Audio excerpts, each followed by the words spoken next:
Okay. Did it do it?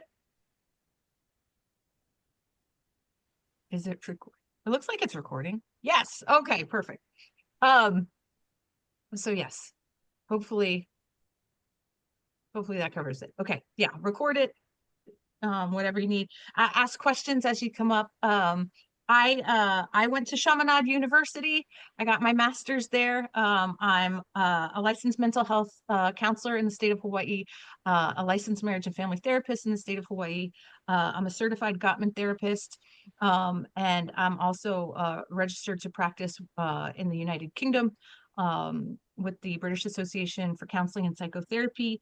I've done a couple deployments with search and rescue out here on Oahu and on Kauai. I've done trauma trainings with some professionals in Rwanda um, twice. That's been very exciting. And so just to kind of recap for recording purposes, I'm very excited to be talking about this stuff because it really does help. So without further ado, Garth, darling, can you share your the PowerPoint and then please just type your questions in the chat um as we go. Did I make him co-host? That is the next question. I'm prepared for a lot of things, but I apparently am not prepared for Zoom. Okay.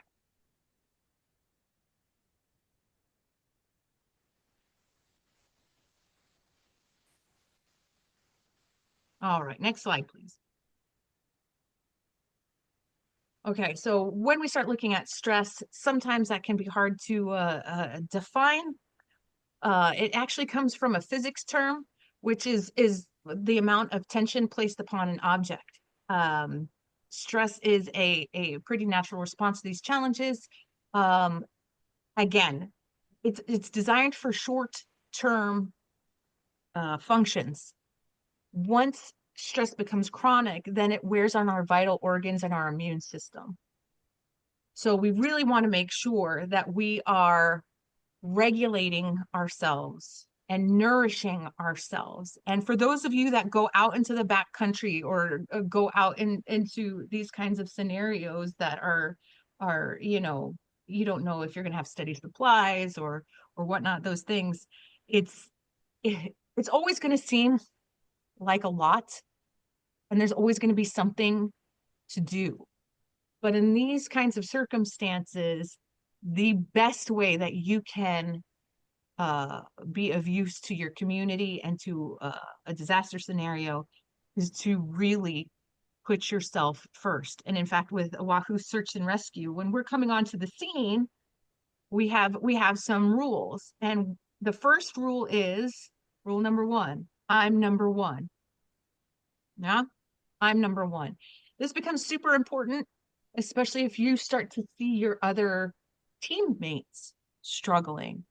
When I was trained with American Red Cross, a big part of our role as a mental health responder is to keep an eye on the staff and the volunteers because we want to help, that sometimes we kind of put ourselves and our needs on the back burner.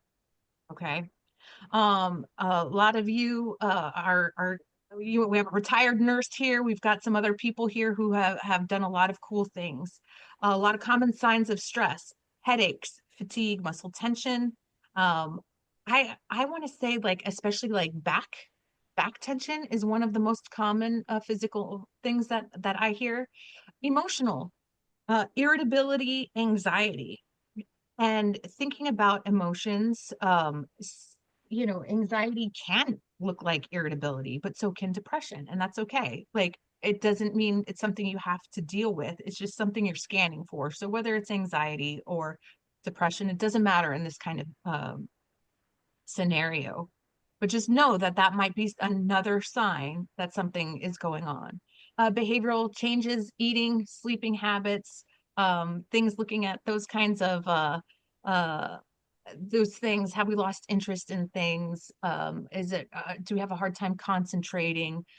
Things like that. Next slide, please. So there are different stress reactions. Some of these are well, I don't want to say they change over time, but we kind of add more to the buffet as we go. So the fight response might be confronting the stress directly, right? If we have a coworker or a volunteer that's getting on our nerves, maybe we pull them aside and talk about it. Flight, maybe we just make sure we're not on the same schedule as they are. Freeze, we just don't know what to do, and maybe we do nothing. Fawn, maybe we end up ignoring our own needs and our own boundaries to try to make the situation work. Or friend, maybe we're like, you know what? I've only seen this person in a disaster scenario. I'm going to try to channel some niceness and some empathy and try to befriend this person.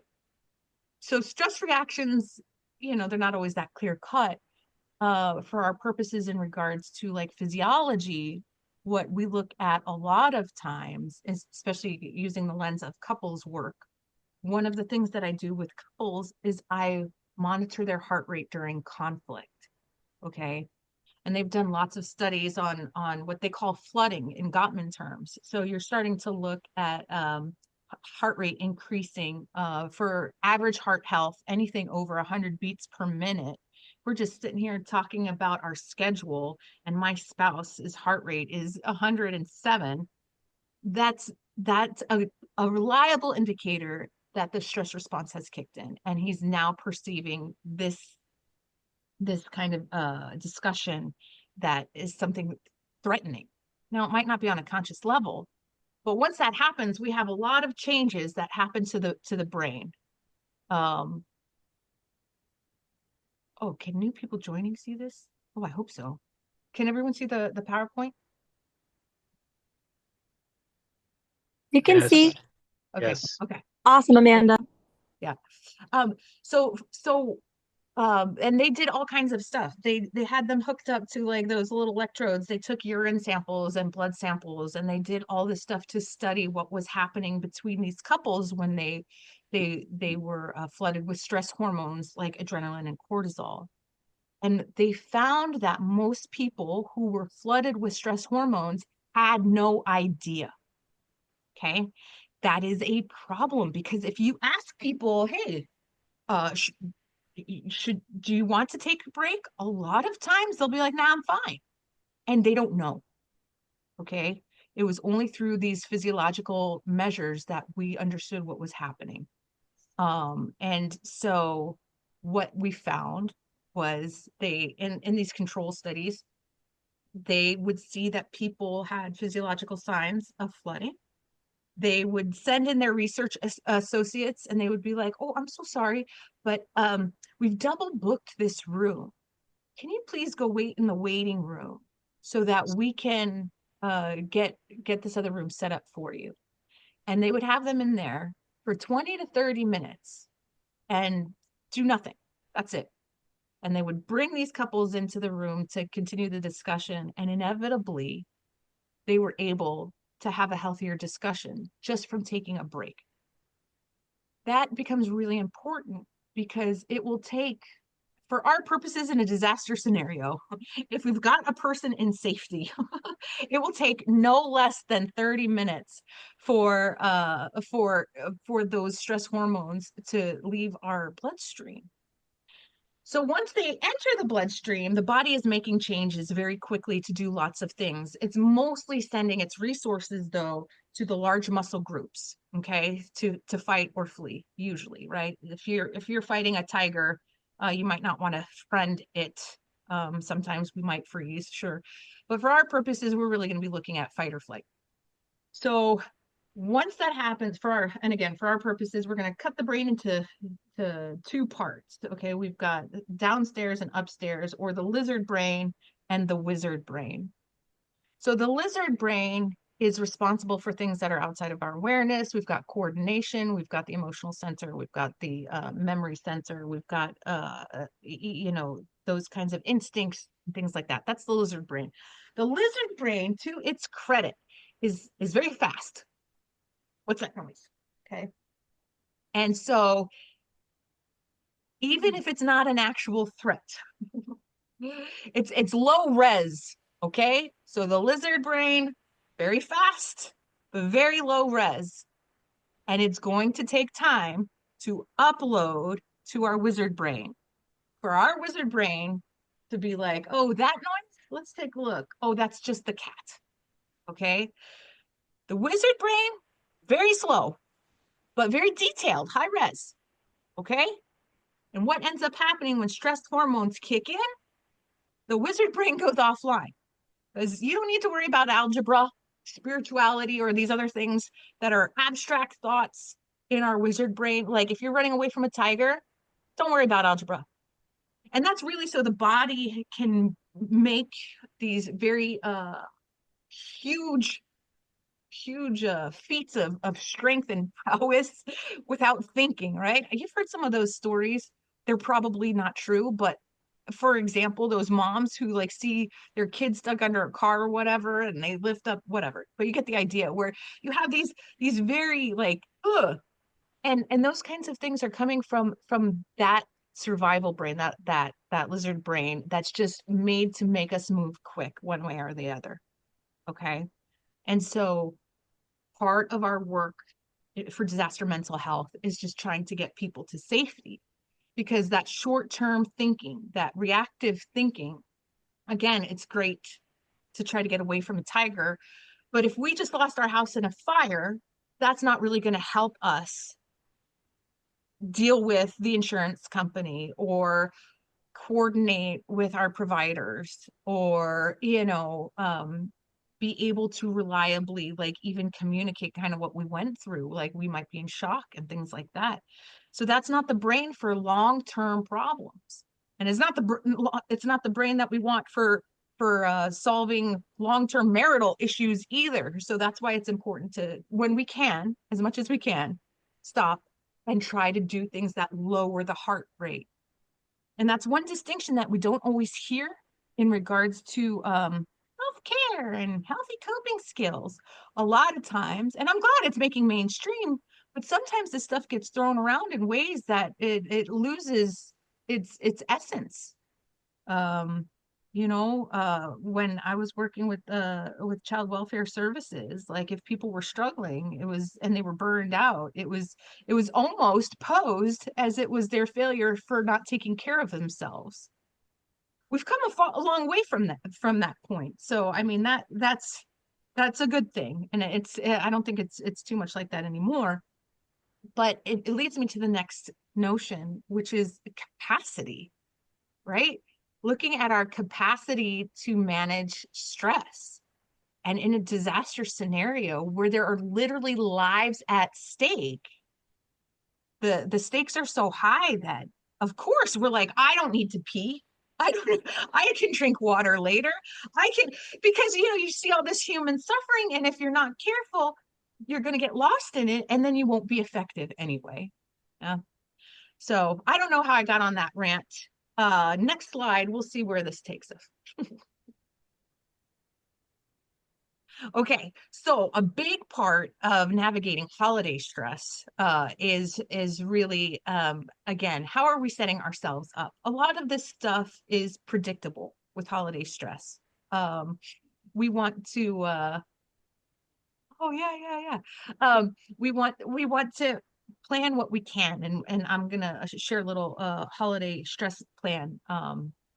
We I guess for me in this year, it being an election year, I came at it thinking, okay, what what is it going to be like having like the holidays with family? What are some of the things that might come up?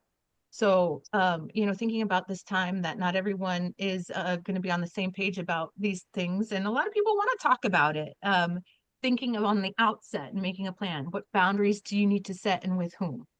What are some of the ways that you can nicely exit a conversation that is not serving anyone? Maybe we can redirect. I have to tell you, this phone can be a nice thing. You can load up your phone with lots of memories from the year, or if that uncle just wants to keep talking, it might be like, went on this trip that I wanted to show you on, right? Maybe it's something like that. Oh, hey, look, cookies, whatever.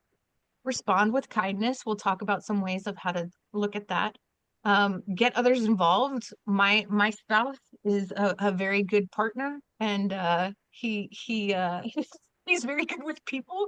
So when I've had it, I'll be like, "Oh, hey, let's go check on Garth, see how he's doing." And so maybe that might be so setting boundaries might be more of the confrontational way. Redirect might be a nice little sidestep of it. Um, Getting others involved might be a befriend strategy. Responding with kindness. You know, you can be firm and still be kind. Yeah. Next slide, please.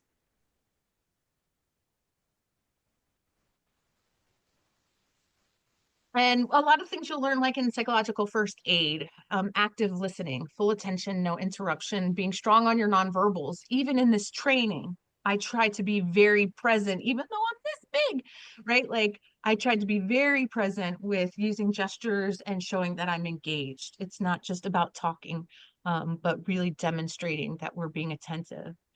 Validation, acknowledging the other person's feelings, even in disagreement. And this can be tricky um, because it's not the same as agreeing. It they say there's 5 words that will save a marriage. That makes sense to me.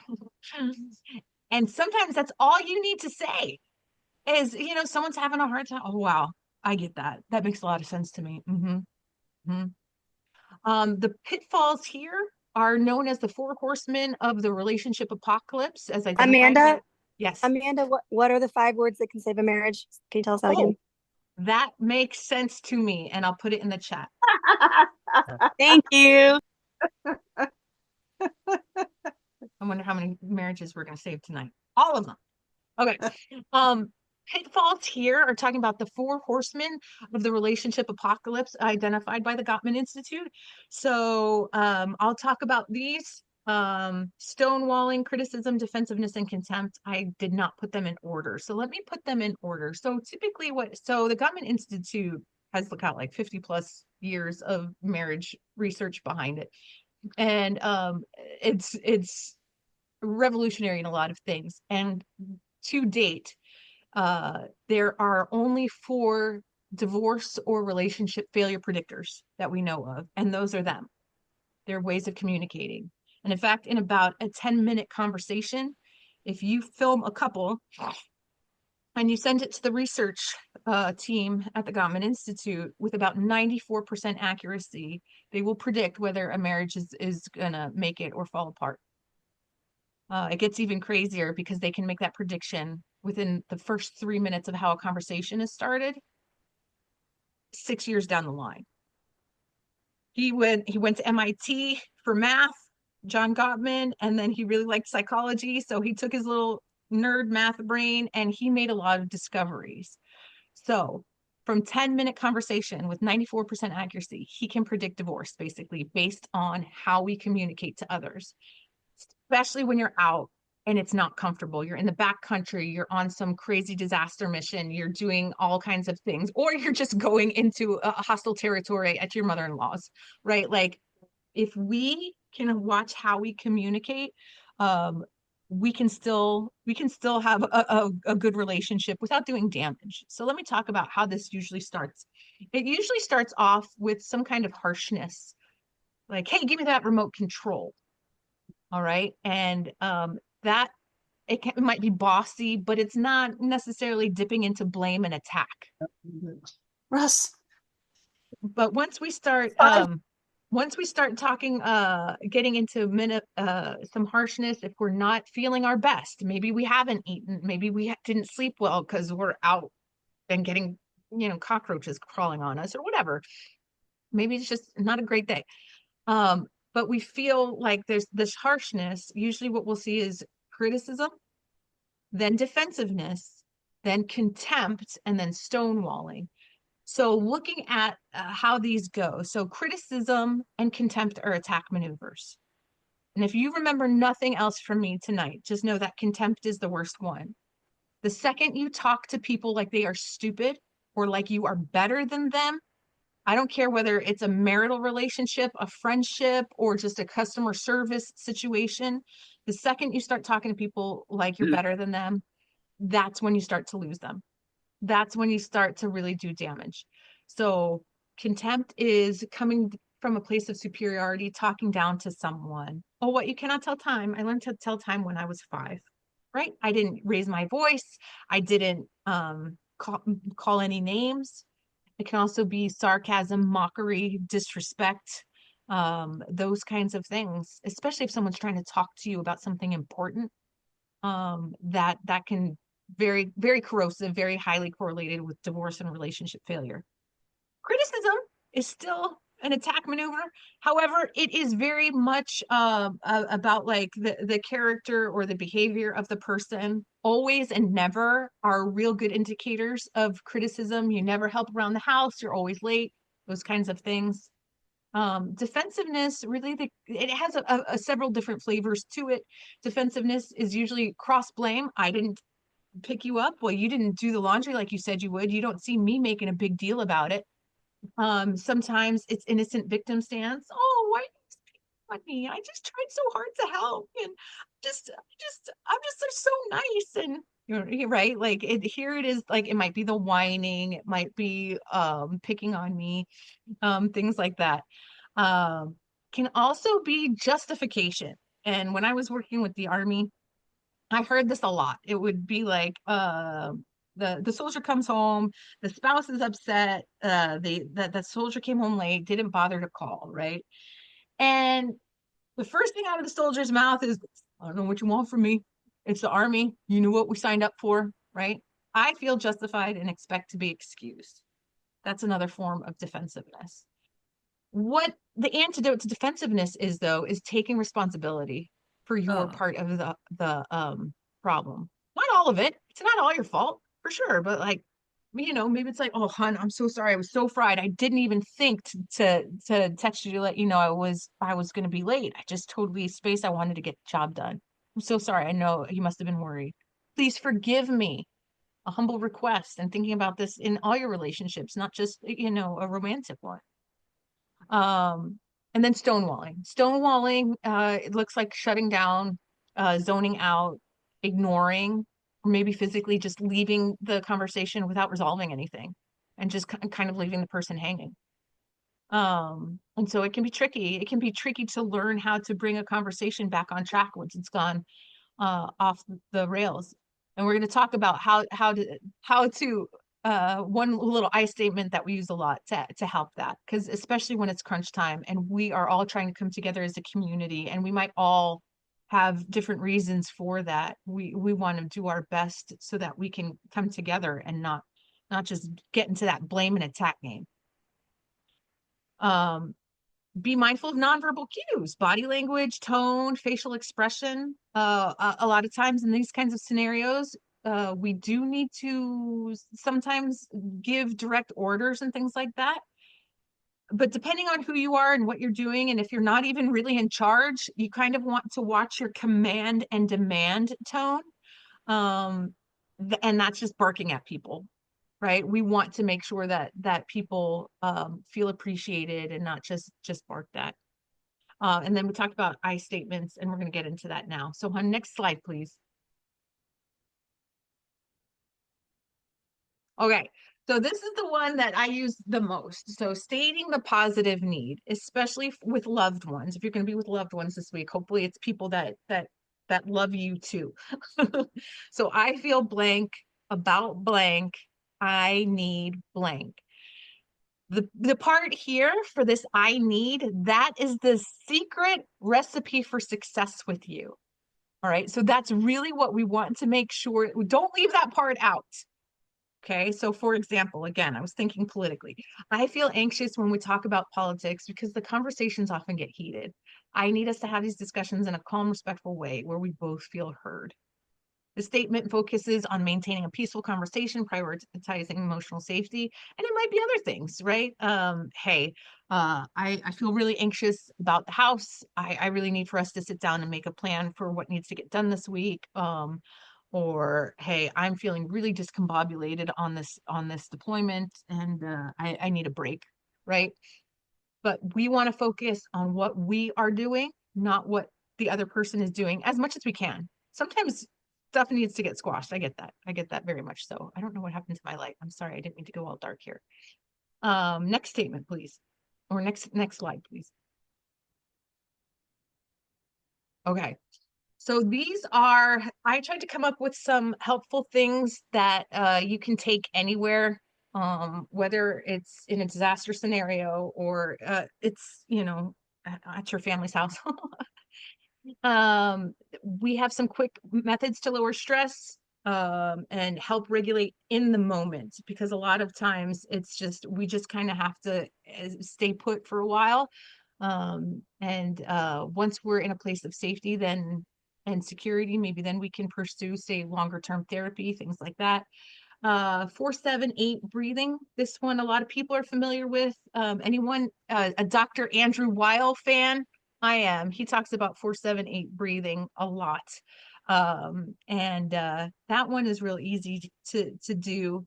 It's inhale for a count of 4, hold for a count of 7, and exhale for a count of 8. Doing this for 4 rounds and then going back to normal breathing for 4 rounds and then just kind of continue as needed. That helps slow the heart rate down. They always want to put me on blood pressure medication. But really, I definitely am one who has that white coat syndrome. And so I just do my little breathing and then it comes down. I also, funny enough, in 2019, I went jogging 3 miles for the first time in 10 years. And I was very excited that I had finally gotten to be able to be in that state of physical health. And I got to the 1.5 mile mark, turned around. I was in a crosswalk jogging and I got hit by an SUV. And I went flying up into the air and I landed on my side. And I don't know how many of you have ever experienced what is that? Having the wind knocked out of you. It is terrifying. And I didn't know because I was wearing a little camelback. And for some reason, it happened so quick. I was like, um, do I have a punctured lung? That's what I remember thinking. And in all of this, and I've never been hit by a car before, so it was kind of funny. But it was, again, I was with the American Red Cross since 2014, and I kind of do some things. So I'm like, I get up and I'm like hobbling across the street and taking pictures of this car, and I prop myself up against a lamppost, and I started doing my 4-7-8 breathing because fortunately I had done wilderness first aid training and he talked about having the wind knocked out of you. So I said, chances are I have the wind knocked out of me. And so that helped me. And believe it or not, I had some pretty bad bruises and scrapes, but nothing was broken. And so yeah, so that was very helpful and I was able to participate fairly quickly. I mean, I think. So 4-7-8 breathing, I can't sing its praises enough professionally or personally. Serial sevens. This is another good one. When I was working in the psych unit and we'd have very upset people, like just all the time. What can happen if we dip into our lizard brain? Remember that wizard brain likes things like math, right? And so serial sevens is one of the ways that we can try to force our prefrontal cortex online. And I like to just pick a random number. So I'm going to type a random number into the chat here. So we'll go 5,474. Doesn't have to be that high, but I just like to start high. And then what we do is we count backwards by 7. And hopefully it's not so challenging that you can't do it, but it's challenging enough that it's forcing you to kind of stop and think. And you can do that until you feel a little bit more clear and in control. So that's another thing a little psychological hack that you can do anywhere, right? Then we have something, I like this, especially like if you're out somewhere remote, and it's something that I'll do with search and rescue too, is bilateral drawing. Now you can do it like with a big piece of paper and like a marker. But in the field, you can also do it on the ground with a stick. Well, two sticks, technically.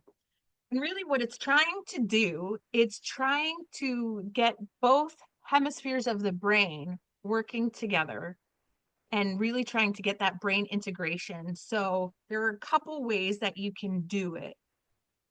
You can do mirrored activities. So like if you're whatever you're doing with your one hand, you're doing with the other. Maybe it's, clouds and the sun and water, whatever.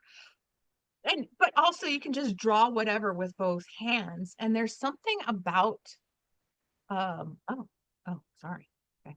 There's something about working both sides of the brain and both sides of the body together that really help emotional regulation and cognitive processing. And again, because it's not just us we're looking after, it's other people. And sometimes, a lot of times, it might be with children, right? And this is something that, like, you're out, you're about, you're trying to keep it together. Maybe you're lost on a hike, I don't know. And then you have a screaming child next to you, right? Like it's just like, and you're only you're only human. You can only do so much. So really trying to take them and be like, you know what? I have a game for you. So I do like bilateral drawing, not just for kids, but especially for kids. Movements, we take a stretch or a short walk, in regards to long-term chronic stress management. Making sure that you have a regular movement throughout your day, maybe something longer on the weekend. I love, love, love swimming, because when you're swimming, it helps take off the weight of like gravity and stuff on your body. And if you're feeling trapped or stuck, okay, so when we think about like a trauma response, some some experts have defined psychological trauma as being, mm, one, terrifying, and two, incorporating the loss of the freedom to move. Okay, so like your body autonomy is not your own. You're helpless, or you're being attacked. Maybe someone else is controlling your body. Maybe you're trapped in a car. There's a car fire, you can't get out, but it's terror plus loss of control of your own body. So looking at that and how, oh yeah, yeah, that's good. Or what do they call that? Box breathing too. Oh yeah, that's a tricky one. Um, but that looking at swimming, because the thing about walking, you can go forward, you can go backwards, you can go side to side, but the nice thing about swimming is that it gives you all kinds of free movement, up, down, doing circles, jumping jacks, if whatever you want in there, I guess. So thinking about those kinds of movements, what feels good on your body, what are you capable of doing? And maybe we can't do the 4-5-5 version. Oh, I would love to hear more about that. And finding what works. It's having these tools in your toolbox, right? And then grounding techniques. One grounding technique, grounding mean, so if we've had some kind of trauma, or we're going through trauma, it can be, we get very lost either in the past, or you know, our bodies might be re-experiencing stuff. And so trying to keep our focus on what is currently happening. Which again, if it's currently happening and it's a traumatic incident, honestly, that's why brains dissociate, so that you have like a little mental escape route. But if it's like a flashback, things like that, one of the ways that we do it is to come back to the present moment, and we try to look for 5 things that we can touch, 4 things that we can hear, 3 things that we can see, 2 things that we can taste, and maybe 1 thing that we can smell. The order doesn't matter. You get the idea. It's very hard, I think, sometimes to smell 5 different things, depending. Although with the chickens in our backyard, we definitely get at least 3 smells. But, trying to think about, wow, okay, or trying to think of like, 5 animals that run fast on land. You can do these little tricks, right? But the 5, 4, 3, 2, 1 is really good about anchoring in that present moment. Um, yeah, serial fives, serial sevens. Those are also good, good twists. Um, but yeah, so 5, 4, 3, 2, 1, again, these things that you can do out and about without having to take something with you, or you could do it on the fly. Next slide, please.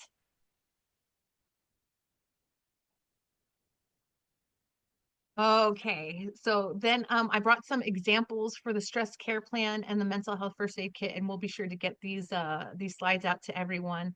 Um, we've got all that. We don't need, you could go to the next slide. So this is my version of a holiday stress plan. This was also something that I did. This is basically, it's just the stress care plan. And then I just put like different themes on it. So last month it was political stress care plan. This month it's the holiday stress care plan. It has a lot of overlap. Thinking about healthy coping skills. Um, these are really looking at, I guess for me, it might be different for you. Um, we've got different kinds of coping, so it's really important to be looking at that. Sometimes, like in a trauma situation, you maybe healthy coping is really distraction. There's a place for that. Um, if you can't do anything about it and you're just like, in Hurricane Katrina aftermath, like, maybe that's not the time to sit there and try to get long-term therapy, because you have to be able to function.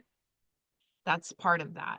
Um, and for some people, they might be able to function okay, but a lot of people who are starting to open up some of these older uh trauma incidents, it can take days, if not weeks, to kind of put themselves back together.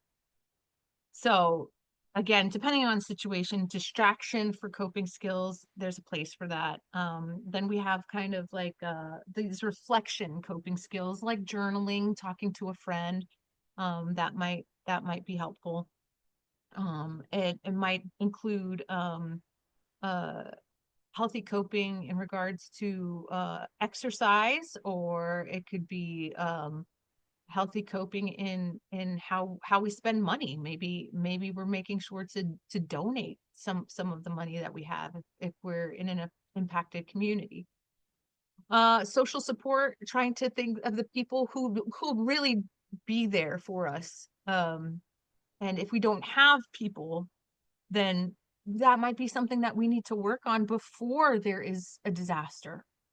It's not easy to make friends. I remember coming out of COVID, one of the reasons why we joined Oahu Search and Rescue was because like I was so sick of being inside, and a lot of my friends moved. And so I had to kind of start from scratch. And so now I have a lot of friends and social support from there. So maybe there's a common mission. Maybe it's people here tonight.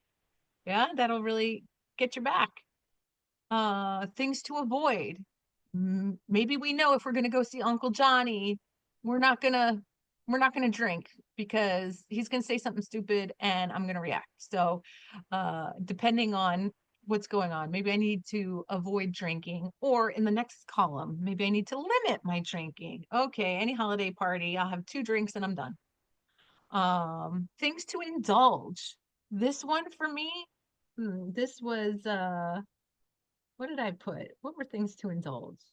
I journal a lot. So it was like things like journaling and photography and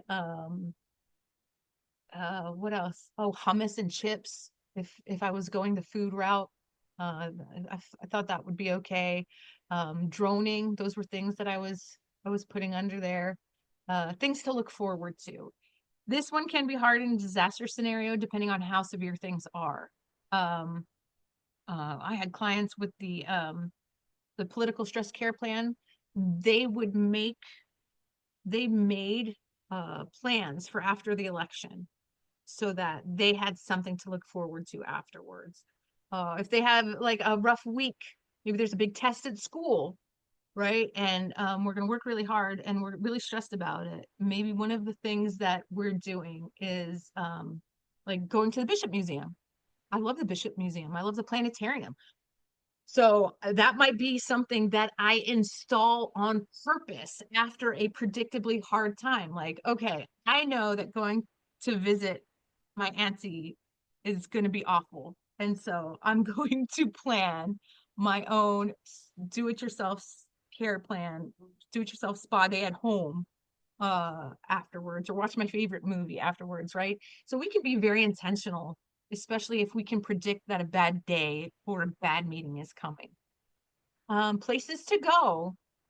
Sometimes it's just, you know what? If Uncle Johnny starts up again, I'm just going to go to the bathroom, or I'm going to go to my car. I can't tell you how many times from family dysfunction I've just gone to my car. That's all I needed. Sometimes it's like go to the beach. When I had my office in Waipahu, it was, oh, I'll just go to the office. Yeah. So having some of these ideas in place, some people like going to cemeteries, not because they want to die, but like they try to take the big picture. Like, hey, I'm only on this planet for so long, and I really want to make sure that I don't take it for granted. Yeah. Sensory based activities.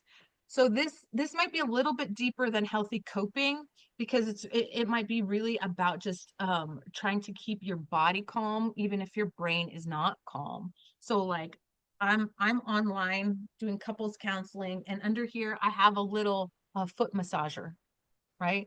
So I have two people like screaming right in front of me, and it can be pretty stressful. But one of the ways I regulate myself is I put on my little foot massager, and they don't know. They don't care. I have all kinds of stuff.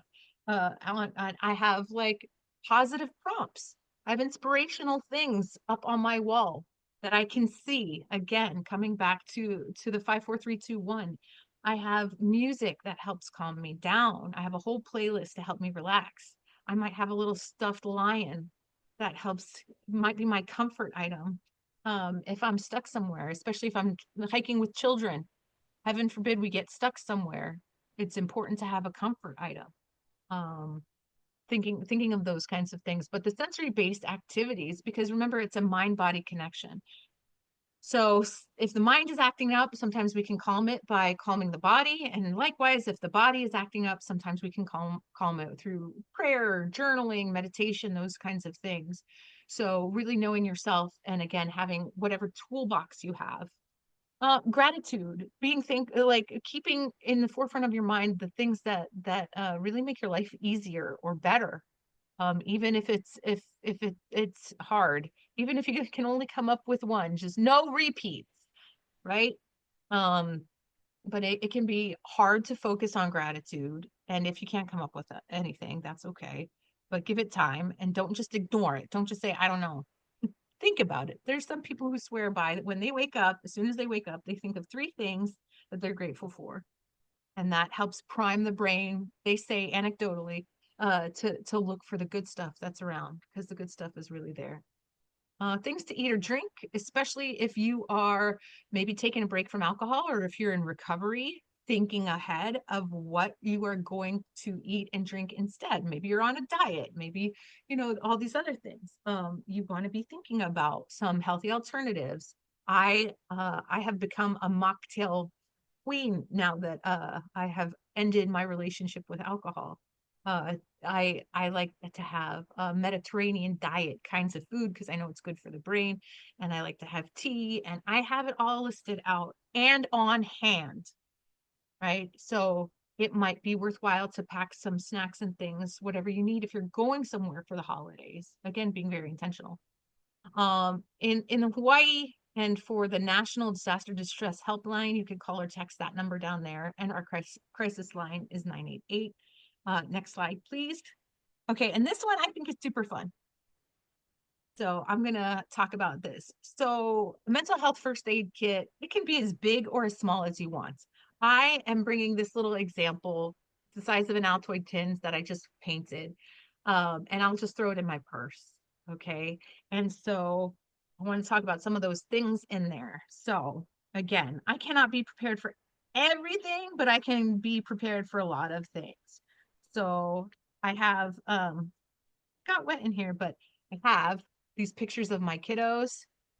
I have a couple cough drops. Again, thinking about my 5, 4, 3, 2, 1. So a couple things that I can see, a couple things I can taste. I also have just one little tea bag. Yeah, I can probably fit in more if I want. You can't really tell. It's kind of gross in here, but there were pictures of some of my favorite places that I glued inside. Um, I have a little fidget rock. I don't like the smooth one, so I found a real nice bumpy one. The smooth ones were mm, they they were kind of putting me in a lull, not to sleep, but it was a little too calming, and I needed something that was capturing my attention. It wasn't capturing my attention. I was like dissociating, like, oh, this is a nice smooth rock. So you might have your own weird rock preferences. I don't know, but I like pokey ones. Um, then I have just some nice, a very small little lavender thing that fits in here that I can just spray and smell because like when we're out on search and rescue missions, like honestly, we do not smell great. And sometimes it's nice just to smell something different. And then I think officially it's Dumbledore, but I didn't have one. I like Gandalf, but this is just a little figurine. And so thinking about I like to think, well, what would Gandalf do, right? Some people might have like a cross or maybe a picture of their grandma who is a good source of inspiration. But so for me, this is yeah, a big eraser for really big mistakes. Woo.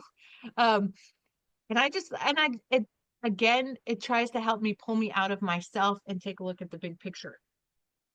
Um, and yeah, and I honestly I have like a ton. So these are like little mini ones that I made. That I think I even have like handmade, homemade like chapstick. This one I made, it has a mini first aid kit, a little compass, a thermometer, um, and then it has like my CPR mask, little bandages, stuff like that. And I just have them. This one has like a battery charger in it. I don't know. Some of them have like little art supplies. I get little colored pencils and little pads and whatever. You can just throw them in and do whatever. It doesn't have to be that small. You can make big ones. If I have a big if I have a big thing that I know is coming, I'm probably bringing a at least a tote, if not like a cooler of, of things to help me keep myself in check. All right, next slide, please. Okay, disaster mental health basics, especially for looking at this under the lens of the holidays. All right, so there are certain timeline markers where there's very predictable things that come up. So common disaster stressors around the holidays, fear, grief, uncertainty. Um, some of the coping strategies, we try to stay connected, check on our neighbors and our loved ones, and really try to promote that sense of community.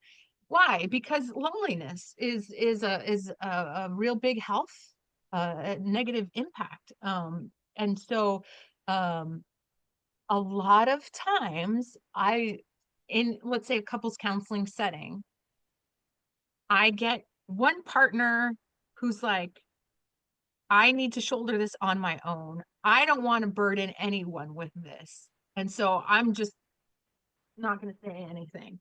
And then I usually have another partner that just wants to talk thing all the time and blah blah blah blah blah.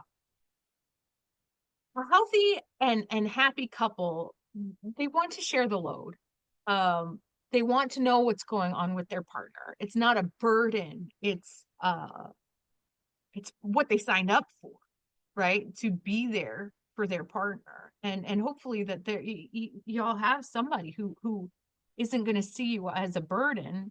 You know, they what do they say? Joy shared is doubled, misery shared is halved.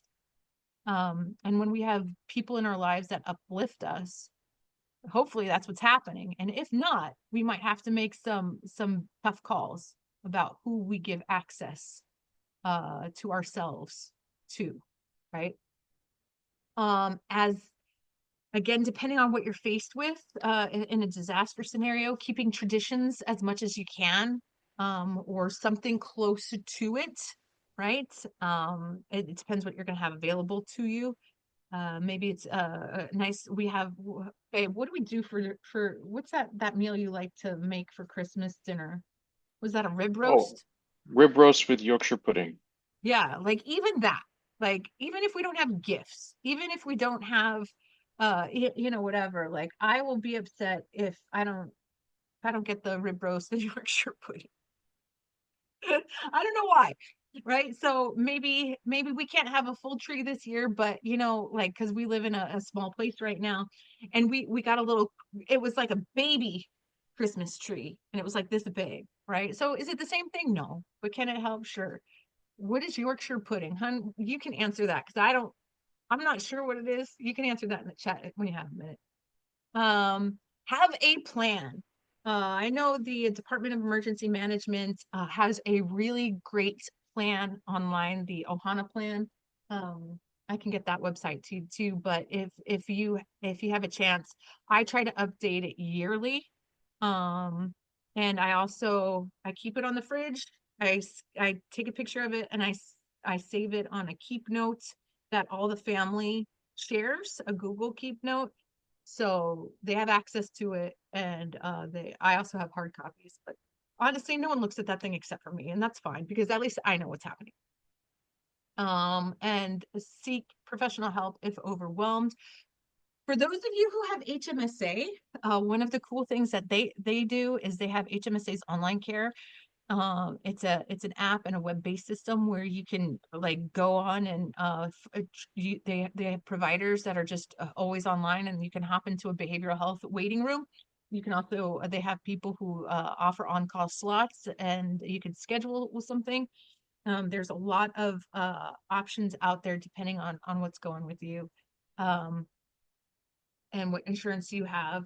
If I see some military people in here, there's the Give an Hour program, which has providers in all 50 states that try to just give free counseling to military dependents, their families. There's honestly, there's so many resources out there. So if anyone ever needs help with any of that, please just let me know. But yeah, I will say that therapy is getting more and more uh taken seriously and valued, I think. Like I especially my youth, they're like, oh, if he's not in therapy, I'm not dating him. And I'm like, oh, how cute. Yes. And like it's this sign of like, yeah, of course you see a therapist. It's like, of course I have a dentist. Like, ooh. Anyway, next slide, please. Okay, supporting others in a disaster. Again, who's number one? You're number one. But after that, who's number two? What about you? So we want to be present. We want to do our best to listen without judgment. We do not want to move too quickly to it could have been worse, or you should be grateful. Um, oh, honey, can you go back? Thank you. Um, Again, we talked about this early on. Most people in a crisis situation are really they just need information or resources. So maybe it's basics like food and water. Maybe it's they need access to a social worker. They need to find shelter or something like this. 211. It's a great number you can call, but they also have a website online that you can send people to. So don't forget about that. There's lots of resource directories. Mental Health of America, Hawaii, they just put out a 2024 resource directory. It has all kinds of helpful things. Next slide, please. Amanda, can I ask you a quick Yes, question sure. about the last line? Oh yeah, Um, what is it? can you talk a little bit more about avoid minimizing? Oh Um, gosh, okay. Yeah, let's just a talk little bit. about it. Yeah, and actually it has to do with kind of brain development in regards to and I'm not a neuroscientist, so I will try to communicate my understanding as best as I can. But the brain from when we're small, it kind of grows bottom up. Okay, and that's really important because the last thing to develop is this front part, the prefrontal cortex, which is like the fancy advanced settings that we have in our brain. And that doesn't really fully even mature until about the age of 25. And why do I talk about this? Because again, that's the wizard brain being fully installed at that point. And so you could be 18 and have some of it installed and you can access it some of the time, but not all of the time, and blah, blah, blah, blah, blah.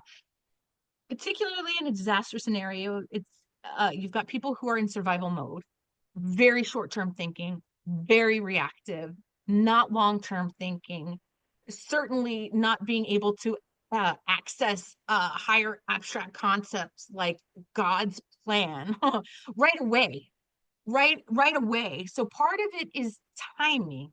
So I think, who was it?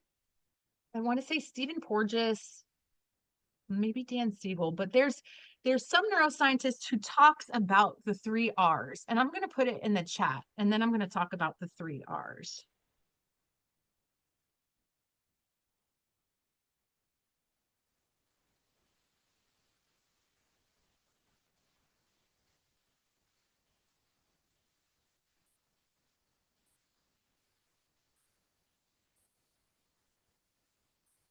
Okay, so when we look at the three R's, this is now working with the brain again from the bottom to the top. Because remember that the downstairs, the lizard brain, it can't do those higher thinking things, especially in the moment. Okay, so what is the worst thing you can say to someone who's having a crisis? Calm down. Like, I don't know why we still tell that to people. It doesn't work. I don't, so don't say that. Okay, so regulate the emotion is really trying to meet the person where they're at, hearing them out, like what happened, like, hey, sometimes we can do this in sneaky ways, especially with children. Hey, come here. Sorry, my dog is tapping again. Come here. I didn't say hi. And then you need to go there. This is Dobby. Oh, she's a little elf. Um, regulate the emotion is really trying to help the person calm down. Hey, like, maybe they're yelling and their voice is starting to go, hey, can I get you some water? Let's talk about it. Maybe we can talk about like with kids a lot of time when they're yelling and doing all kinds of stuff. Sometimes if I lower my voice, they'll lower their voice, right? So there are these little things that we can do to try to help them safely calm down and regulate themselves. Um, there could be a whole training on that, I'm sure. But so that's what we want to do. We don't want to, if someone's distressed and we go straight to problem solving, which is the last step, first of all, chances are that they don't have access to that part of their brain quite yet. And second of all, they're in an animal state. Like it's just going to make you both confused and frustrated. So then we can get to looking at relating the experience. This one is a little nuanced because you just want to communicate that you get where they're coming from. So, you know what? I don't think maybe to this extent, but I think I went through something like this, when my parents divorced. Again, this one's you're not trying to steal the mic away from them. You're not trying to make it about you. It's a very quick, you jump in, you jump out, and just let them know they're not alone and that this kind of stuff happens. Okay. Um, and then we can get to reasoning or problem solving. Because if you start off like someone just lost their house and you want to say it could have been worse, yikes. Or whatever it is. First of all, like, why are you even talking to people? Don't talk to people. Like, there's no empathy there, especially in that moment. Now, if it's been 5 years and this person won't stop, then maybe it's like, okay, hey, I've tried to be empathetic, but I think this is beyond my skill set. Let's get you some of those resources, um but I don't know, it could have been worse. It depends. I know of people who have deep roots with the church that might be helpful. I think for that one it's more of a timing thing. So I would always start with that sucks and then maybe move on. But I don't know, minimizing, because it just sends a message to shut up. I don't want to hear it. Like, you should be over it. Get over it already. Okay, yeah, thank you. I can't tell if I'm over explaining, but yeah. That's hard. And a lot of times that comes from our own discomfort, right? Like if we're not used to dealing with distressed people, it can be very easy to lose ourselves or not know what a healthy expression of anger feels like. That's one of the biggest things that I deal with in marriage counseling is like I'll get a spouse that's like, he's got an anger problem. And it's like, no, he doesn't. But the person reporting that doesn't like to be around anger. It's their own stuff. Maybe they came from an abusive household.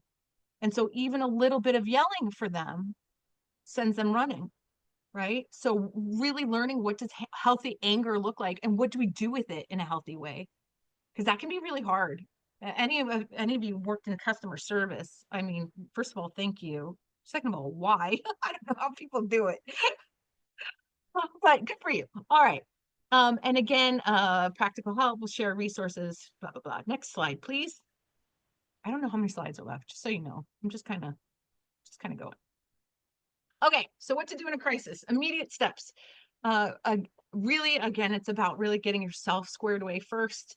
Like if you're having a hard time and that stuff doesn't help, if you're having a hard time breathing or using your coping skills, reach out to a hotline, trusted friend. Um, for you or others, remove the immediate dangers. And some more key resources that we have on there. Next slide, please.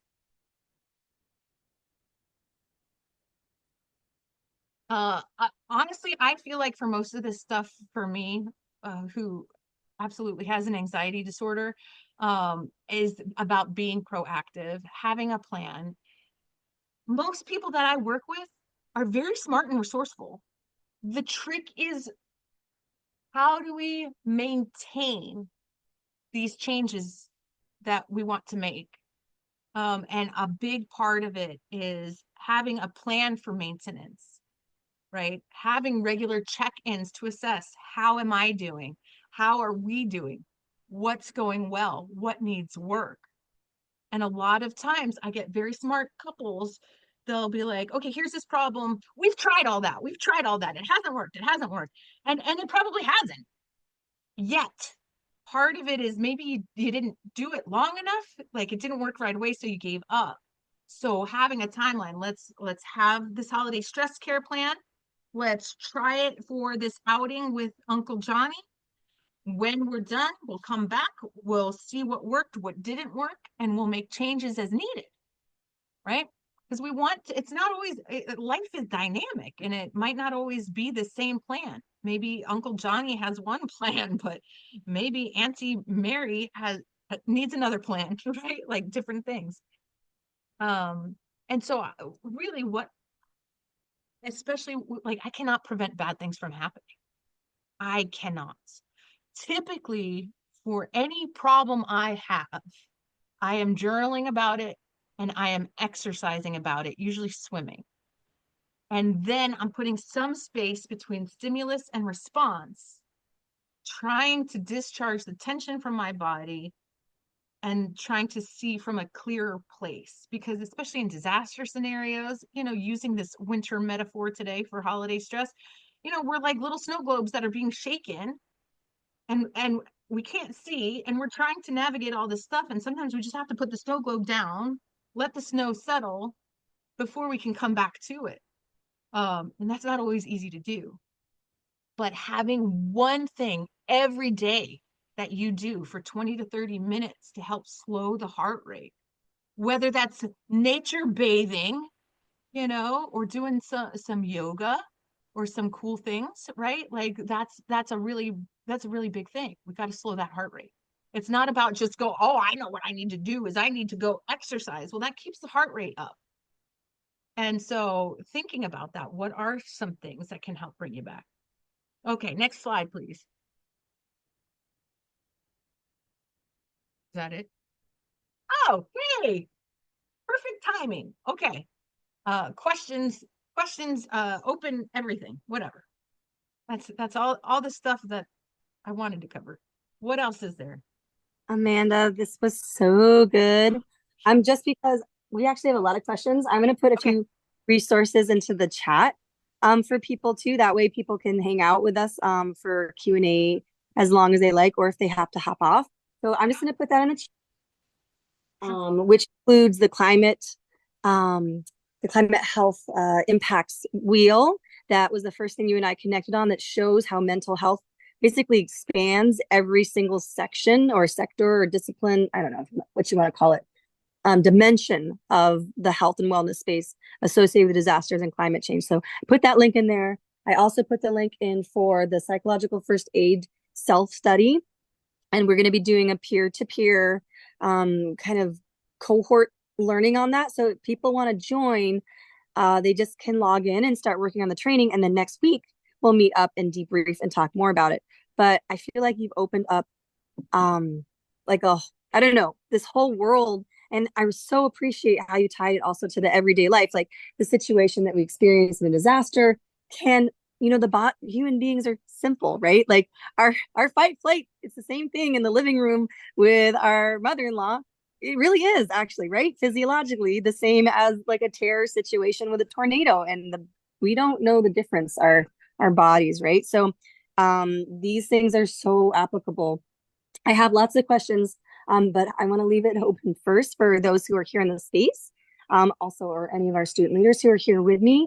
And then again, thank you, thank you, so much for everything. And oh yes, we will send out a copy of the PowerPoint as well as the recording to make this available for you all. And for those who joined today, I'll also send an invitation for the kind of peer-to-peer learning for the psychological first aid for anyone else.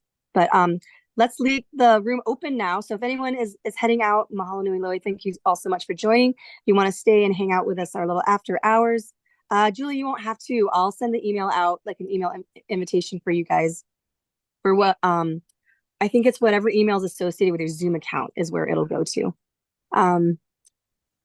Okay, so we'll kind of open it up for after hours questions, and I have three big ones, but as always, I'm going to hold back first and leave it for anyone else in the room. And you can put your questions into the chat or unmute and just go ahead and ask directly to Amanda. So let's see. I think I already saw one in the chat. Oh, did you?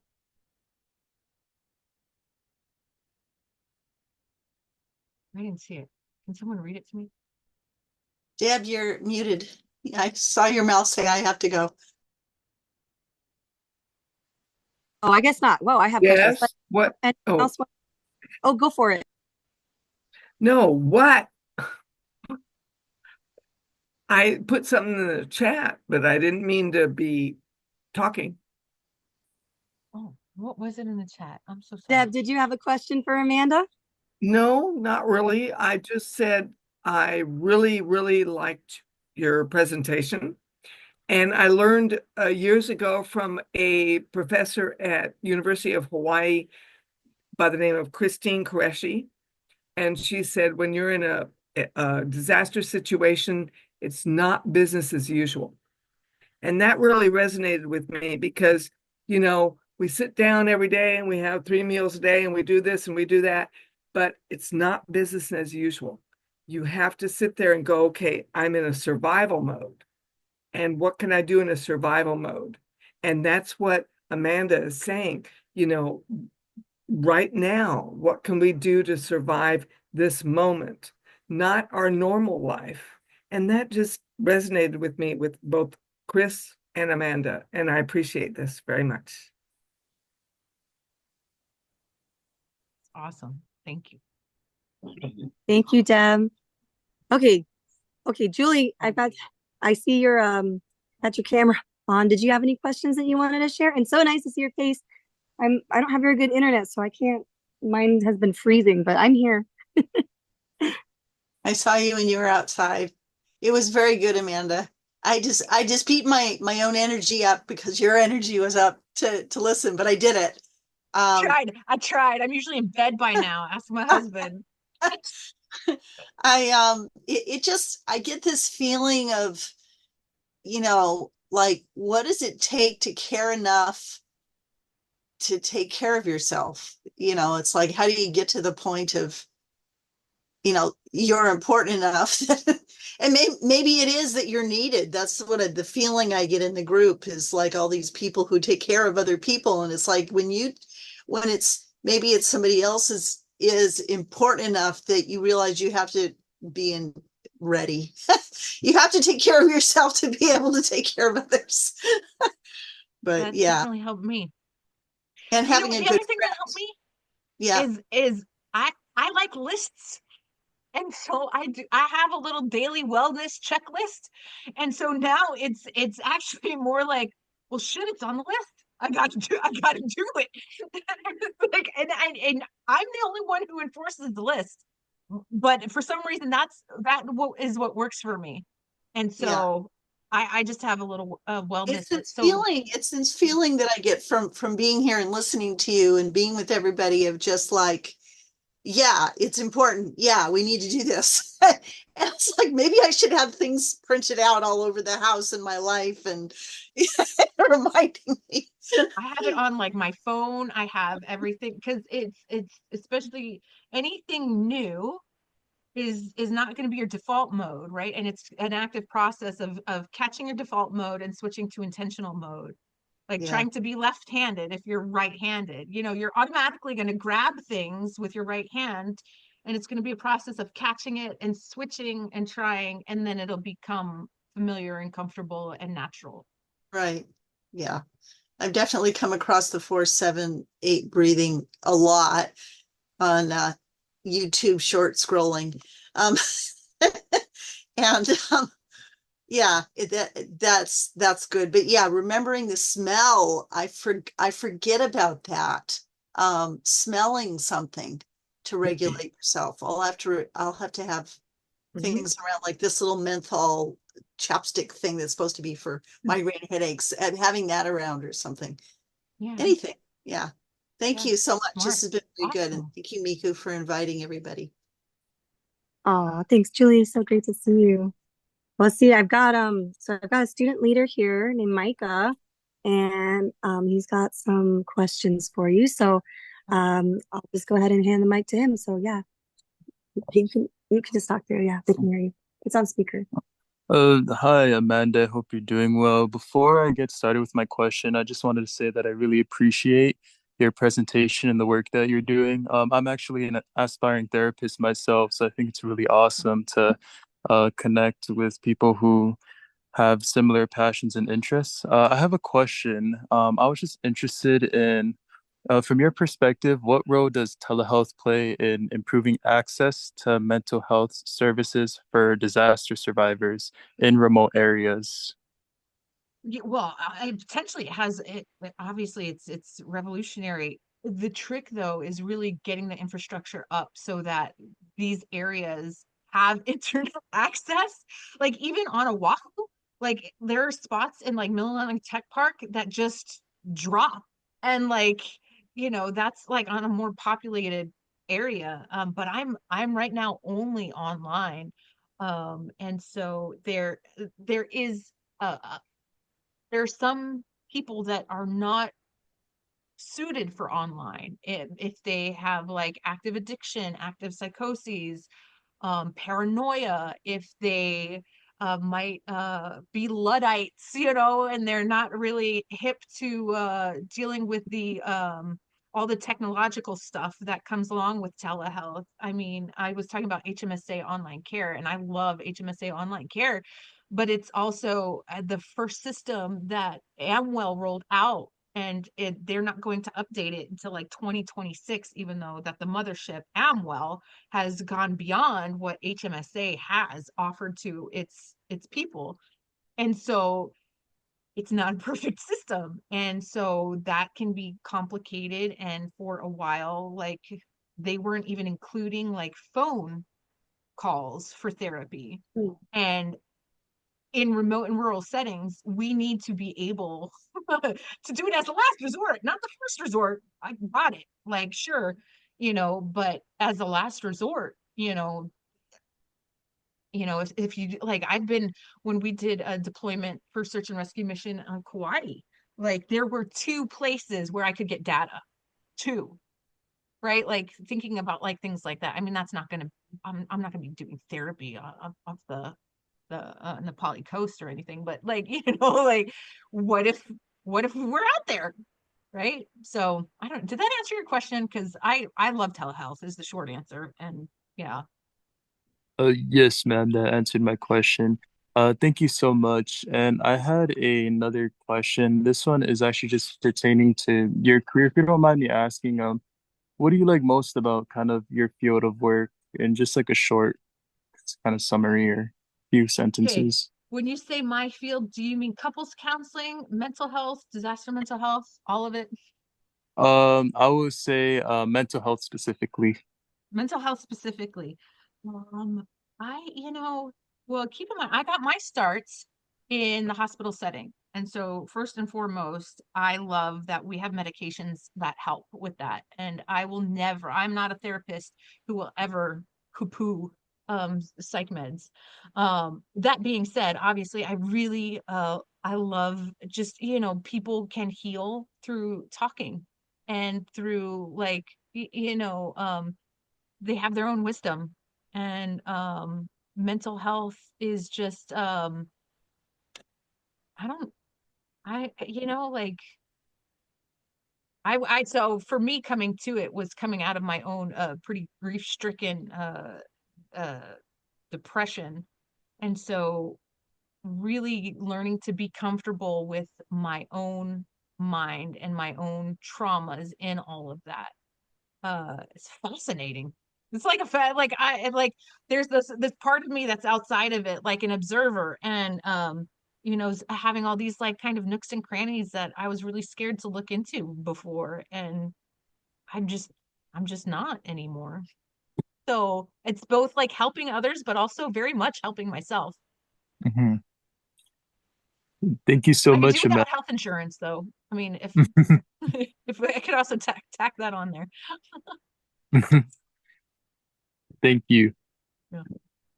So I've got some other questions. They might open it up like quite a bit more. I don't know how long Yeah, you're able to hang out with us, let's but keep going. Let's keep all going. right, We're solving everyone's problems today. Amanda, I knew like uh so I've also done the Gottman training. My husband and I both we've done like I don't know, we're not facilitators, but we've done like level 1 and level 2 Oh, couples training. wonderful. So I really love that you brought that in. And again, I love how just people are people, right? Everywhere. Yep. And the same, like I said, same things you have in an intense conversation in a kitchen can be the same thing in Alaska with a bear. Like it's all, yeah. So, but I okay, got a couple of questions for you. One that we didn't touch on very much that I'm very curious about is aftercare. And so this is like um I'm thinking honestly, like a social situation where there's a intense moment can be actually at a family event, right? Mhm. It could be out at a camping event with a group or a team, or it could be a disaster situation too, um, where something happens and then somebody, a particular person, has a reaction and maybe has to leave, right? Or one person is disproportionately impacted, but the group doesn't have a way to manage it, but you see it. And so like this happens to me all the time. I guess could you talk a little bit about that and like how we approach it for supporting someone else when you see something like that, I guess. In whatever example you want to pick. Yeah. Okay, and for that, who does really well about that? It's mental what is it? Mental health wilderness first aid. Um, Mm-hmm. because she'll nerd out on that too, but they're really big, first of all, on pre-screening as much as they can, right? And having trying to like because sometimes what you might I think be referring to are like personality disorders. And there are some people who have behavioral issues more than they say mental health issues. And Hmm. maybe that came from child abuse and neglect, maybe that came from their own upbringing and things like that.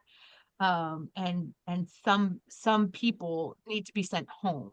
So Mm-hmm. like like I know it's not an easy decision, but like especially if you're out in a remote place and it's like the safety of the group over one person who's not quite gelling. But there are some ways to kind of capture that before a trip, having a screening, like Mm.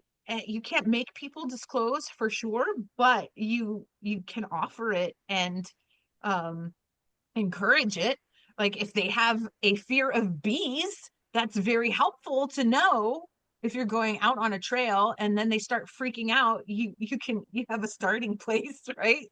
um it could be a lot of other things, maybe making sure, like, and I don't know what you have in place, so I'm sorry if I'm kind of telling you stuff that you already are doing. But if it's like, if it's depending on the situation, is it just verbal? If it's not like a physical outburst, are there, like, do they just need to kind of suck it up and stay with the team? Part of that is their own social and emotional learning of how to get along with others and how to play nice, right? Mm-hmm. Like, is it an opportunity? Um, so do you have like an example with more Let's say specifics? maybe you and I can deep dive on this a bit more. I'll give you some more Okay. context. I work, so I have a biophysical, like ecosystem science background. And I Yeah. find when I work with the way that I was trained is it's sort of trial by fire. Like, we're going to go track down mountain goats, grab your gear, let's go, everybody. And it's hard, but you just have to, like, I don't know, people that want to study mountain goats, like, you just, maybe it's a certain kind of personality. And so that maybe it's built in, maybe people are pre-filtered. Or people that do, I've also done field work in the desert where we're studying long-nosed leopard lizard and microhabit characterization. And again, actually, in that case, and these are students, we did have a student who had sort of a breakdown, but um, I'm now working, and I've got all my students sitting here right with me, but we're actually here in Hilo to do some of this sort of testing, like how do we do? But yeah, what do you do if I'm like taking students into a field situation, but they're they're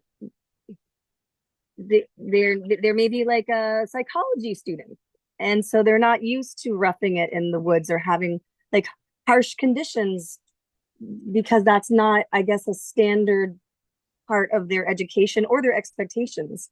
So the way I've actually been doing it is having them go camping. Like, so let's go on a I like camping that. trip and see I how we like that. do. And then next step, let's go on a longer one and see how we do. But that's just one example of like, Yeah. how do we prepare people for experiencing challenging situations that might push their edge, but then that one person can be, I know it sounds weird, but can become a liability for the whole group Yeah. if No, it's they, not weird at all. yeah, that's a specific example I have, I guess. The I don't know Well, if you yeah, have some. well, and to be fair, like, so it's just not their thing. I mean, and thinking about like, I wish I have a clipboard somewhere with like a field plan. I'll find it for you later and I'll send it to you. But part of that is to like, again, I would try to catch it before I go out on a trip, and having Mhm. like someone like do just like a little subjective like self-report, like, hey, if you get stressed on this trip, what are some tools you have to work with it, keeping in mind this is a community group effort, and we've got to support, and bring them back to their plan. Maybe you could do something like that, like this is just your plan that you share with me and that's it, and you keep it. Mhm. So because this is a very rough and tumble kind of setting, we just like to have these things on hand just in case it doesn't turn out to be what you thought it was going to be. Right. So they should have personal plans in place, and then we I should think have so. basically like a contingency scenario for when that happens, thought Yeah. through, and be like, okay, this is, even though we planned it in advance, this is now happening. So here's the protocol. So that needs to be laid out. And I'm sure like anyone who does wilderness survival training has that. Not everybody makes it through the training, right? So there Right. has to be all in place for when the people don't make it through the training. So, okay, that's a more extreme example, but how about a more Yeah, yeah. simple example? I'm at a holiday party, or I'm at my family's holiday party, and my mom triggers my sister and she cries and runs away. I guess I know my sister pretty well, but like if it's a cousin, or like, I want to be able to be, I notice these things but I want to be able to be confident in how I then can step in and help. I think that's the moment of like, yeah. So I know that sounds silly, but like a situation like that, what would you do? You see someone crying, run out of the room, and then Well, the I family, mean, and they don't know how to deal with it. well, and it sounds like, you're already using your like observational, your wilderness nature observational skills. Like you already know what to expect from like your sister apparently and your cousin. So if you have these things in mind, like ask them on the outset, like, hey, if mom is acting up again and she hurts your feelings, again, I have a nice little field plan that you can fill out with me here. Yeah, like I'm all Yeah. about catching it on the So it's outset, right? Like, oh, yeah. I'm sorry, Dr. Miko. It cut out. What did you say? Oh, it's about being proactive. It's the same Yeah, thing. Wow, I get it. Okay. yeah, Okay. right. But You're also keep in mind, like, you can't be prepared for everything. So also just like laugh at the absurdity of it. First of all, why is your sister crying? Is it ridiculous? no, it's actually in this case, yeah, Okay, right. okay. He does it every time. I should literally be able to predict it at this point. So you're right. Why don't I have that conversation with her? It's a Like, good what? idea. How can I support you? Like, it's the holidays. I don't know why we keep doing this to ourselves, but here we are. You're So, you're right. It's do we so need silly a that code word? okay, this is a good idea. So I'm gonna do that. And then Serena had a really good question, which is what do you Yeah. do if it's a child? What do you do if it's a younger person? Distract, distract, distract. Distract. Okay. Okay. I mean, that's it. It's gonna be like I'll carry some things for kids like crayons. I'll carry like simple things like lightweight things like we have an inflatable beach ball.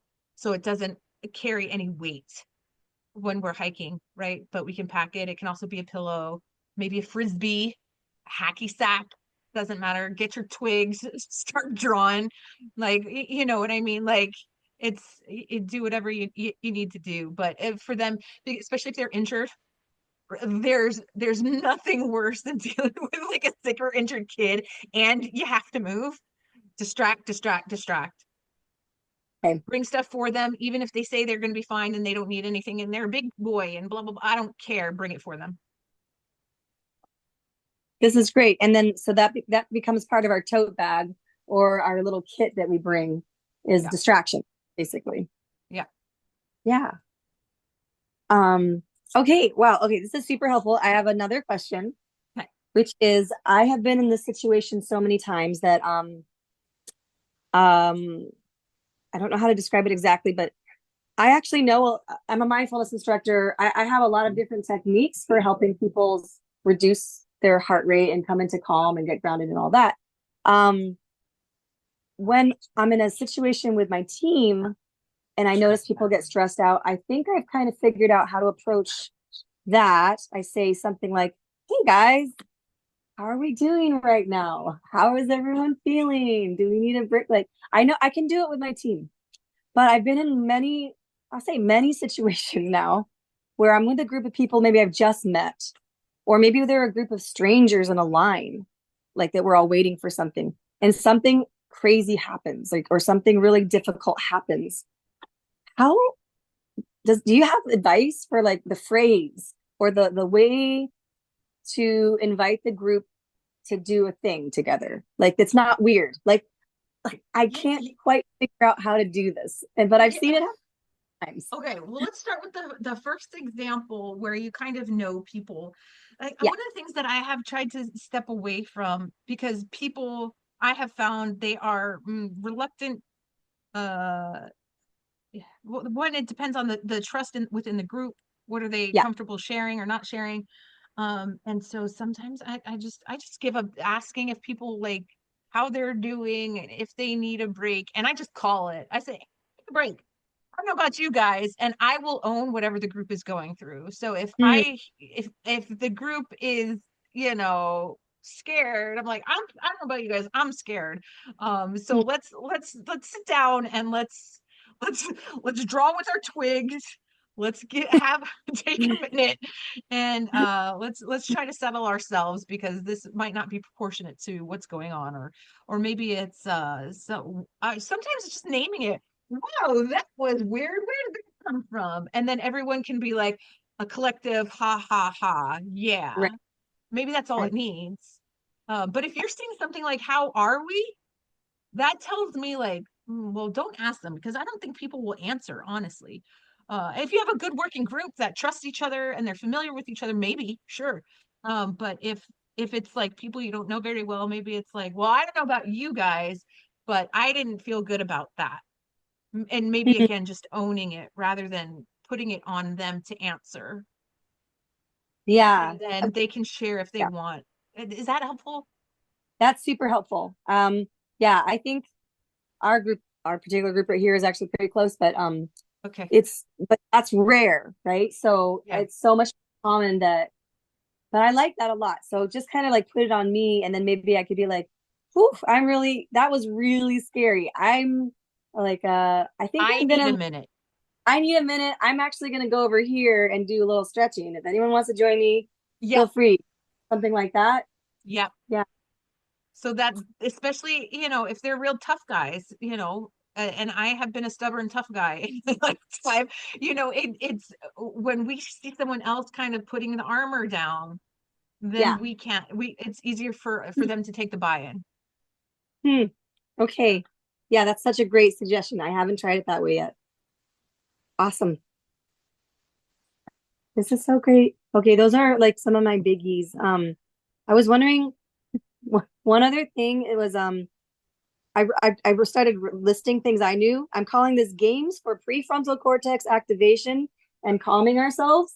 Like I have are there resources for like what are some good game like we came up with some like name as many things with the color purple. And That's a as you great one. could and like I have go-to playlists and stuff, but like Yep. are there you have like a fun, easy list of those things somewhere? I don't, but we should make one. We Maybe should that could make be maybe we could do that next year. okay. Yeah. Okay. Those are the main biggie Okay. questions I have. I'd love Those to are geek good out with ones. you more, Yeah. Amanda. Any other questions from our students in the room here? No?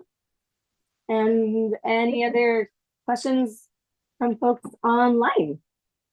Thanks for hanging out this long. Do Great you have a questions. Oh, oh, I oh, have it. Does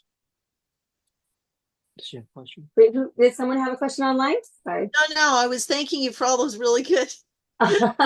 Except Thanks, I'm Julie. curious about your students, but never mind. I mean, what you're doing with, them, what is that? But anyway, there's somebody there who wants to say something. That's more important.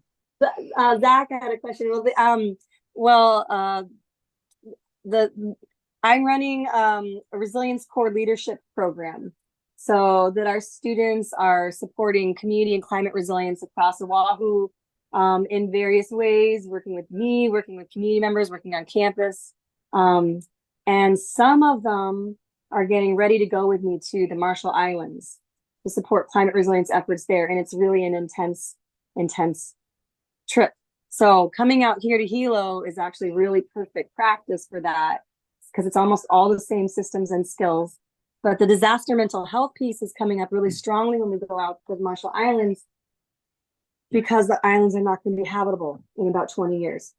And so there's a whole conversation I'd love to have, Amanda, about eco grief around that. And that's like a bigger thing to unpack and another conversation to have.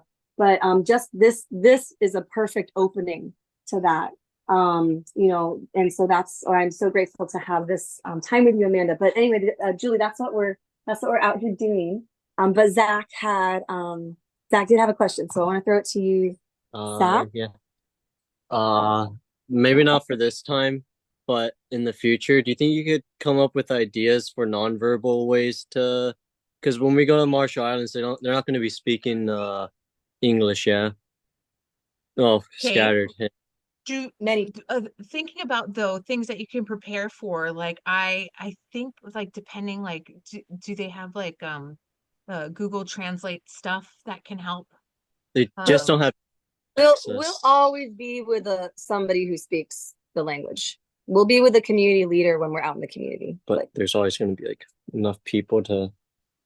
Running together, singing together. Doesn't really help. Yes, singing together. You know what? that's exactly what happened last year. Is I was singing by myself on a, there's a longer story there. Uh, and about 15 children gathered around me and they all learned the song. And then later on, when I would walk throughout the village, the children would see me and start singing it. And then I sang the song back to them. And then that became, it became our connection. So that's actually, yeah. So I'm bringing out this shaker. It's a little egg shaker, because that's part of my plan is that we'll teach them other songs, because that works so well. So yeah, that's one Well, thing. yeah, Zach, and I don't mean to not answer the question at all, because most cultures have some kind of like game or sport too, whether that's soccer or some kind of like thing that you can do, and that even if it's just tossing a ball back and forth to each other, there's stuff you can do there. You can do drawing together.